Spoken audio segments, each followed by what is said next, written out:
¿Qué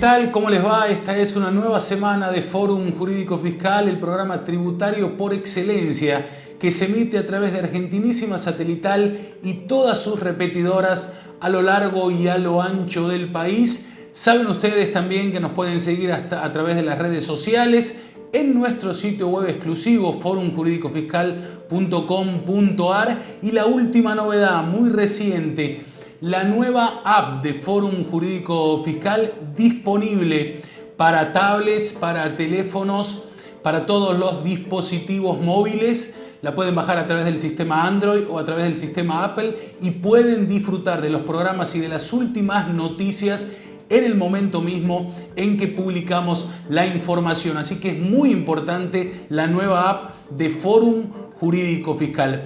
Hoy tenemos, creo y podemos decir, un programa muy pero muy interesante, muy completo, con 3 columnas tratando diversos temas. Además, nuestro habitual ¿qué pasó en la semana? Y tendremos también la sección tuitera para reflejar la opinión de los colegas y de los más importantes tributaristas a nivel nacional. En el comienzo del programa vamos a ir al encuentro de un amigo de la casa, el doctor Marcelo Rodríguez. Nuevamente un placer tenerlo en nuestro programa para hablar de la reducción de la alícuota en el impuesto a las ganancias, la paulatina reducción de la alícuota en el impuesto a las ganancias en virtud de la reforma, cuál ha sido el objetivo que ha tenido el legislador acerca de ello. Realmente un tema muy importante que lo veníamos tratando y el doctor Marcelo Rodríguez lo va a desarrollar con su habitual explicación. El doctor Rodríguez, aquí en Fórum Jurídico Fiscal.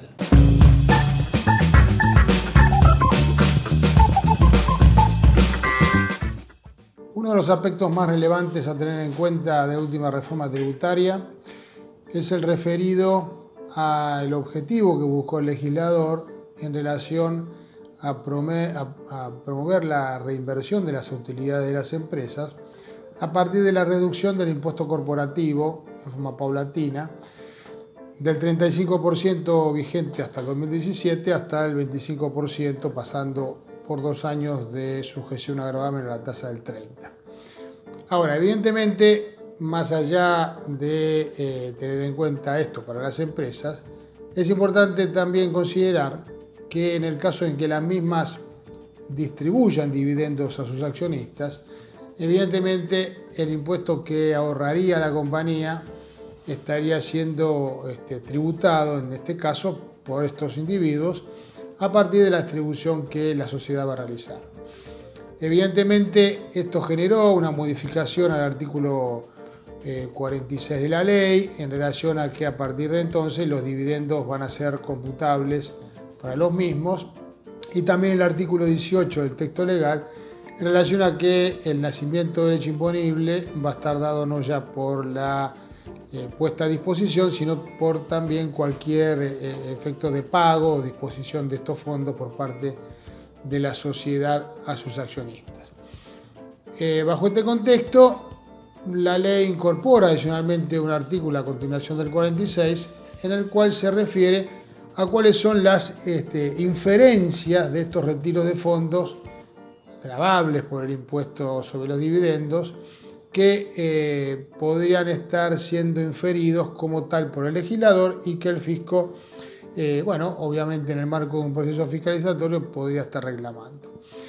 Esto viene a cuento de que más allá de que llevamos 9 meses de vigencia del texto legal modificado, esto aún no ha sido reglamentado, pero al menos tenemos un borrador de este reglamento, el cual motiva este comentario, a partir de considerar cuál habrá sido el objetivo del reglamento para darle claridad a la, yo diría, complejidad prevista por este artículo 46.1, en el cual se infieren algunas de lo que serían las retiros o disposiciones de estos fondos a los accionistas. Pues bien, aquí tenemos una cuestión controversial, en tanto y en cuanto el reglamento viene a ser quien vaya a entender o quien entiende cuándo existió efectivamente un retiro de fondos o cuándo eventualmente podemos estar en presencia de un simple, anticipo al accionista que eventualmente podría ser reintegrado. Aquí es muy importante considerar que el legislador ha previsto que en el caso de estos retiros, la empresa estará obligada a actuar como agente de retención, pero esto jugará como un pago a cuenta para el accionista, salvo que este sea un beneficiario del exterior o eventualmente que sea un sujeto no inscripto. Bajo este presupuesto, de hecho, en la medida en que la empresa tiene la responsabilidad de hacer esta retención, el reglamento establece que a partir de cada retiro de fondos, la empresa estará obligada a retener o eventualmente a la finalización de su ejercicio se verá obligada, a analizar cuáles han sido los retiros de los accionistas y en este caso tal vez cuestionaríamos esta obligación que impone el reglamento. La empresa tendría que estar ingresando el impuesto no retenido. Ahora, ¿qué sucede si la empresa retiene y a la postre el accionista devuelve esta suma? Bueno, evidentemente la empresa, dice el reglamento, deberá reintegrar el monto retenido al accionista y eventualmente debiéramos estar infiriendo que aquí hay una disposición de fondos tipificada en el artículo 73. Esto se complejiza aún más bajo algunas otras inferencias que tiene el artículo 46.1 de la ley, sobre todo cuando refiere a que en la medida en que, por ejemplo, hubiera pago de sueldos o honorarios a los accionistas en sumas que excedieran los parámetros usualmente considerados, la razonabilidad de esto implicaría que, la empresa deberá contar con un informe firmado por un contador público, el cual va a tener que definir si estas remuneraciones son acordes a la realidad o son acordes a cuestiones prácticas normales. Y en la medida en que no fuera esto posible, pues entonces, en la medida en que el sujeto empresa lo hubiera retenido vía relación de dependencia o vía honorarios por la 4003 o por la 830, la norma reglamentaria dice que debiera entonces devolverse, reintegrarse al impuesto así retenido y la empresa se verá obligada a ingresar vía retención o en motu propio, ingresar el impuesto sobre los dividendos o que graban los dividendos, atento a la tasa correspondiente, que ustedes saben será del 7 o del 13%. Para concluir una reflexión final, yo creo que esto es muy complejo, es algo muy tedioso, de demasiada, cuestión práctica por parte de la empresa que deberá asumir esta responsabilidad y lo que es peor, mucho más complejo para que el fisco lo vaya en el futuro a fiscalizar. En resumidas cuentas, no creo que esto sea muy viable en la aplicación práctica. Bienvenidos al bloque informativo que tenemos en Fórum Jurídico Fiscal. Hoy tenemos dos noticias para compartir con ustedes. Vamos a comenzar con la primera y vamos a referirnos al régimen simplificado para pequeños contribuyentes. El presentante consultó con relación a la procedencia de que pueda adherir al régimen simplificado para pequeños contribuyentes en virtud de las disposiciones del artículo 4 de la Ley 27.346 que permiten por única vez el reingreso a dicho régimen de los sujetos excluidos del gravamen sin tener que aguardar el plazo de 3 años calendarios posteriores a su exclusión, previsto en el artículo 21 del anexo de la Ley 24.977, sus modificaciones y complementarias. Se concluyó que no corresponde el reingreso del contribuyente al régimen simplificado hasta después de transcurrido el plazo previsto en el artículo 21 del anexo de la Ley del gravamen, toda vez que al resultar excluido del régimen desde el periodo 12 del 2015, no se encuentran cumplimentados los recaudos exigidos por el artículo 4 de la Ley 27.346. Esta es la primera noticia que tenemos para el bloque de qué pasó en la semana. Si les parece, ya enseguida venimos con más información. Beli, adelante. Muy bien, gracias Lucía Batedaga. Importante este primer segmento de nuestro qué pasó en la semana. Nosotros tenemos todavía mucho más programa, pero ahora le vamos a proponer una pausa cortita. Presten atención al micro del Consejo Profesional de Ciencias Económicas, que sigue trabajando por los matriculados en la capacitación.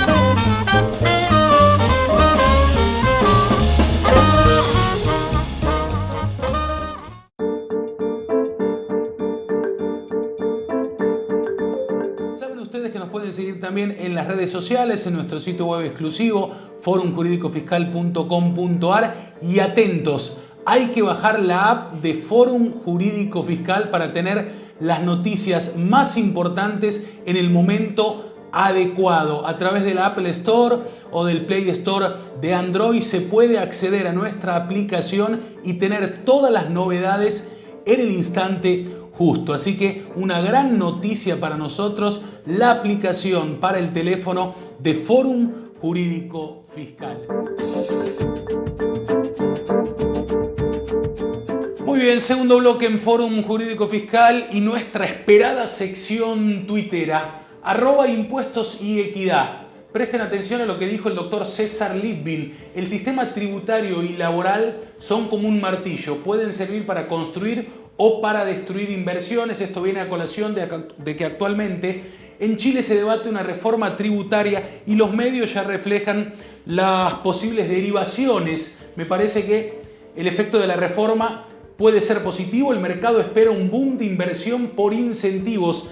De esto está hablando el doctor César Litvin. Departamentos de estudio podrían mejorar en hasta 3 puntos las perspectivas para la inversión, tanto para 2019 como para 2020, de aprobarse el proyecto que potencia la depreciación. Qué importante, cómo puede funcionar de una u otra manera una reforma.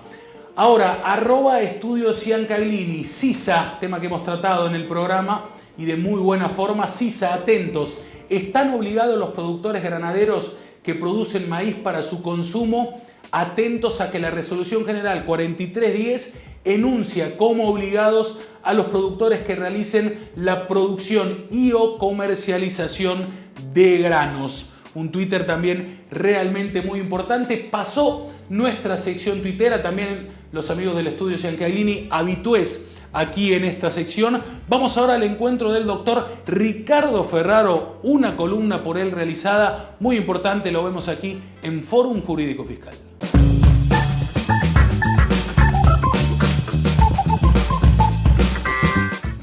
El 1 de octubre pasado ha comenzado, digamos, una noticia buena para los contribuyentes. En efecto, la Administración Gubernamental de Ingresos Públicos de la Ciudad Autónoma de Buenos Aires dictó la Resolución 235/18 y dispuso nuevas exclusiones al régimen de retenciones sobre las acreditaciones bancarias. Algo que preocupa sobremanera tanto a los contribuyentes locales como a los contribuyentes del convenio multilateral. Y la medida precisamente se aplica para ambos tipos de contribuyentes en la ciudad de Buenos Aires. Muchas de las acreditaciones que recibían estos contribuyentes no estaban conectadas con el hecho imponible. Es decir, no nos olvidemos que el hecho imponible en el impuesto sobre los ingresos brutos es el ejercicio de la actividad, y los ingresos provenientes de esa actividad conforman la base imponible. Pero ¿qué pasaba? Había ingresos que se acreditaban en las cuentas bancarias, que eran castigadas con el CIRCREP y que sin embargo no tenían nada que ver. Bueno, a partir de ahora, en la ciudad de Buenos Aires hay 25 exclusiones. Muchas de ellas técnicas, como por ejemplo la reversión de un asiento en las entidades bancarias. Y otras que ya estaban, digamos, estipuladas desde antaño. Pero se han agregado algunas que eran la queja, el reclamo de los contribuyentes. Por ejemplo, si alguien vendía una casa o vendía un auto y le depositaban el dinero en esa cuenta, era castigado con una retención sobre la acreditación bancaria. Bueno, en la ciudad de Buenos Aires, desde ahora en adelante, ese tipo de ingresos no se van a castigar más. Es decir, cuando uno vende un bien registrable, cuando vende un inmueble y se lo depositan, o por nombrar otras cosas, cuando hace una transferencia de una cuenta a su nombre para el mismo titular, tampoco se va a computar como un acto sujeto a retención. Ahora bien, esto es una buena noticia, como dije cuando empezamos. Lo bueno sería que el resto de las jurisdicciones también tomen la misma medida, porque la acumulación de saldos a favor en ciertas jurisdicciones ya realmente llegó a un nivel que podríamos decir es grosero. Muy bien, gracias doctor Ricardo Ferraro. Vamos a la segunda parte de nuestro habitual ¿Qué pasó en la semana? Lucia Batedaga, estamos con vos. Muy bien, volvemos ahora a las noticias. Vamos a referirnos en este caso a otra resolución importante. Hablamos del impuesto a las ganancias, fideicomisos. La rubrada consultó el tratamiento tributario que corresponde dispensar en el impuesto a las ganancias a la adjudicación de los bienes del fideicomiso, que se efectuará a título gratuito y en la proporción correspondiente a quien fuera declarada heredera legítima de las fiduciantes beneficiarias originales del fideicomiso con motivo de la extinción parcial del mismo. Se concluyó que, teniendo en cuenta que la intención del contrato reseñado sería asegurar a las fiduciantes beneficiarias su manutención, sistema de vida, atención alimenticia y médica y la satisfacción de todas sus necesidades hasta su fallecimiento, disponiéndose que en caso de muerte de todas ellas, el producido de la explotación de los bienes fideicomitidos sea distribuido un 80% a quienes acrediten en forma fehaciente el carácter de herederos legítimos o forzosos y el 20% restante a instituciones de bien público, proporción esta que, cumplido el plazo de 25 años de la Constitución, se transferirá a una fundación a crear por el fiduciario. Puede inferirse que se trata de un fideicomiso de administración cuyo negocio subyacente sería la transmisión de la legítima hereditaria y la donación, no estando prevista la entrega de una contraprestación por parte de la beneficiaria ante tal transferencia en virtud de la extinción parcial del contrato, ello sin perjuicio del cumplimiento de las normas particulares que rigen ambos institutos. Consecuentemente, y siempre que la adjudicación de la proporción que le corresponde a la heredera beneficiaria de los bienes del fideicomiso sea realizada a título gratuito, no se verificará la generación del hecho imponible previsto por la ley del impuesto a las ganancias, por cuanto en el caso se encuentra ausente el elemento fundamental para la procedencia del gravamen, esto es, el carácter oneroso de la transferencia de los bienes. Con esta resolución importante cerramos el bloque de qué pasó en la semana. Muchas gracias a la gente de Estancias por acompañarnos en este segmento que se encuentra en sus dos locales de Avellaneda y también el portal Santiago del Estero. Beli, volvemos a vos. Muy bien, continuamos en Fórum Jurídico Fiscal. Ahora creo que viene un bloque realmente muy importante. En las jornadas de penal tributario realizadas en la Ciudad Autónoma de Buenos Aires, en la Asociación Argentina de Estudios Fiscales, hemos obtenido esta importante columna con la doctora María Belén Murillo para hablar de un tema muy importante, la apropiación de tributos dentro del régimen y su impacto en el régimen penal tributario. Realmente esto es muy importante porque ha habido muchísimas novedades y fallos recientes. Fórum Jurídico Fiscal ha podido estar allí en esta jornada. Nuestro productor ejecutivo, el contador Ramón Eduardo Pena, también está allí. Así que tenemos esta columna imperdible y es un lujo para nosotros la doctora Murillo aquí en Fórum Jurídico Fiscal. Hola amigos de Fórum Jurídico Fiscal, quería transmitirles las ideas principales del tema que esta mañana expuse en el marco de las 30 Jornadas de Derecho Penal Tributario que se llevaron a cabo en la Asociación Argentina de Estudios Fiscales, particularmente en relación al delito de apropiación indebida en sus dos versiones, ¿sí? De tributos, que recordamos está contemplado en el artículo 4 del actual régimen penal tributario, y de los recursos de la Seguridad Social establecido en el artículo 7 del mismo régimen. La configuración de este delito requiere en primer lugar la presencia de un sujeto activo, es decir, un agente de retención o de percepción que tiene que estar designado por una ley, es decir, debe cumplirse con el principio de legalidad. Y a su vez su actuación debe enmarcarse en el ámbito de la jurisdicción que le impone la carga, con lo cual entiendo debe haber un nexo territorial con el agente y a su vez un sustento territorial de las operaciones incluidas en el régimen. La observancia de estos recaudos, legalidad y territorialidad, fundamentalmente, entiendo que va a ser de vital importancia para validar la constitucionalidad de la carga pública aplicada a estos, impuesta a estos agentes, y sobre todo ello haciendo hincapié en el marco de las haciendas públicas locales, que como sabemos en sus inspecciones están activamente analizando la conducta de los agentes a la luz del régimen penal tributario, y que como también sabemos esto tiene como contrapartida la excesiva obligación para estos agentes de cumplir con la carga en 24 jurisdicciones mediante el despliegue de sus propios recursos humanos y materiales. El principio de legalidad que recién mencionamos no solo va a estar conculcado cuando se nomine a un agente mediante una norma de rango infralegal, sino también cuando la ley delegue en el Poder Ejecutivo o en el organismo recaudador la facultad de designar a los agentes de recaudación, como claramente sucede con el artículo 22 de la Ley 11.683, y también aparece esto replicado en el marco de las normativas provinciales.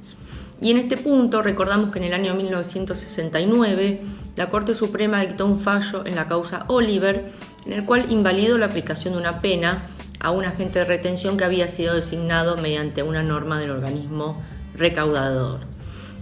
También recordamos en materia de territorialidad que en el año 1926, en la causa Banco de Córdoba, la Corte sostuvo que las provincias solo pueden legislar en relación a las cosas o personas que se hallen dentro de su ámbito territorial, y este criterio se ratificó más recientemente en el 2014, también por medio de la Corte Suprema en la causa Asociación de Bancos contra Provincia de Buenos Aires. Con lo cual, a partir de ello sostengo que sería inconstitucional la designación de agentes de recaudación extraterritoriales. Esta doctrina de la Corte Suprema, tanto en materia de legalidad como de territorialidad, considero que debería ser analizada, merituada por los jueces y fiscales al momento de analizar cualquier imputación delictual en el marco del régimen penal tributario, como también debería ser tenida en cuenta por el organismo recaudador denunciante. Así como sabemos que sin hecho imponible no hay hecho punible para el delito de evasión, considero que sin agente de recaudación no podría haber hecho punible para el delito de apropiación indebida. Entonces, superados estos reparos constitucionales, tenemos que analizar si se produjo la situación generadora del deber de actuar, es decir, si efectivamente existió la retención o la percepción.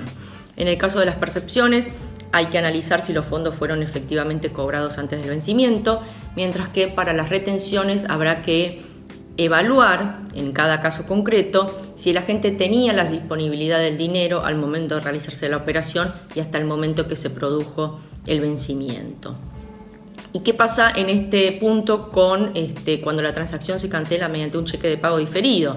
Tengamos en cuenta que el cheque de pago diferido es una orden de pago que se libra a una fecha determinada posterior. Entonces, la situación generadora del deber de actuar va a tener que ser analizada a partir del momento del vencimiento consignado en el documento y no desde la fecha de su entrega. Es decir, considerando el momento a partir del cual naturalmente podría tener lugar el cobro / pago del documento, que es cuando se verifica la liquidez de los fondos. Habiendo entonces analizado y chequeado la existencia de la retención o la percepción, el agente entonces para que se configure el ilícito, debe haber omitido el depósito de los fondos dentro del plazo de 30 días corridos desde el vencimiento. Y en este punto recordamos que este término es una de las modificaciones centrales incorporadas a este delito por parte de la Ley 27.430. La otra modificación central fue la relativa al monto mínimo de incriminación, que para el delito de apropiación indebida de tributos fue elevado de 40.000 a 100.000 pesos mensuales, y para la apropiación indebida de recursos de la Seguridad Social fue incrementado de 20.000 a 100.000 pesos mensuales. Entonces, para el caso de las imputaciones que se den respecto de hechos acontecidos con anterioridad a la vigencia de estas reformas, considero que sería de plena aplicación el principio de ley penal más benigna, ya sea para el caso en que el depósito se haya realizado entre el plazo de 10 días hábiles que preveía la norma en su redacción anterior y el nuevo plazo de 30 días corridos, como así para el caso de que el monto haya quedado por abajo de los 100.000 pesos mensuales fijados por la reforma como nueva condición objetiva de punibilidad.